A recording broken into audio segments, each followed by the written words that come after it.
Ayan na. Hiningi kita kay Amor. Oh, maya-maya. Maya-maya. Kaya ka nakapaupo dyan. Nagugutom ka. Nalaman mo na gugutom. Naku, tatay. Kilala kita. Ayan. Kapan mo. Oo. Sareta. Ay, yung tinapay, ibabaw ko.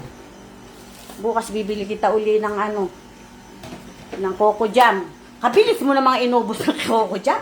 Eh, kailan ko lang ba binigay rin tinapay ni Ere?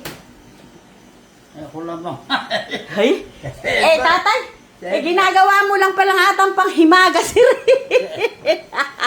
Eh, marat. Anik ba niya? Kukutin lang. Latin niya natin.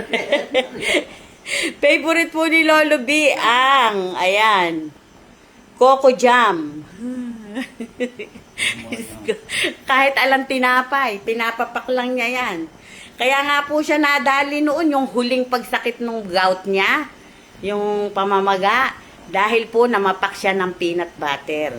O ito po, naubos niya.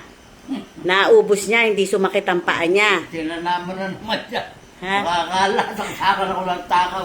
Hindi! Mahilig ka lang sa matamis, hindi ka matakaw. Mahilig ka sa mamapak. Ay, asukal nga, kumakain kayo eh. Iri pa kayang pagkasarap-sarap na Coco Jam. Eh, ako rin favorite ko rin ito. Bibili ko ng dalawa, tigisa kita.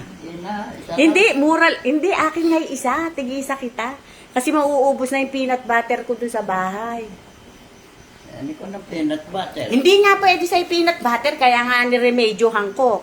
Buti nakakita ko ni rin ng Coco Jam. Alam mo kung saan ko binili rin, kay Hernandez, nung bumibili kong gamot, nakita ko. Ay na.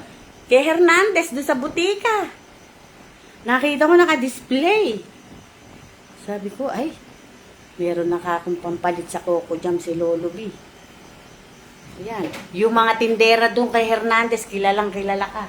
Shout out mo nga. Shout out mo. Ay, bukas pala pa shout out. Marami nang nagpapa-shout out. Ililista ko na bukas. Bukas na lang, alisan mo lahat.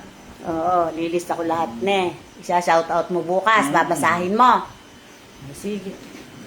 Alis na ako. Kumain ka na, ne. Mamaya. Oh, kita mo na, nagugutom ko nga. Magugutom, abutan pa bukas yan. Eh, kahit pa unti-unti kumakain ka. Tulog na ako. Bye, guys.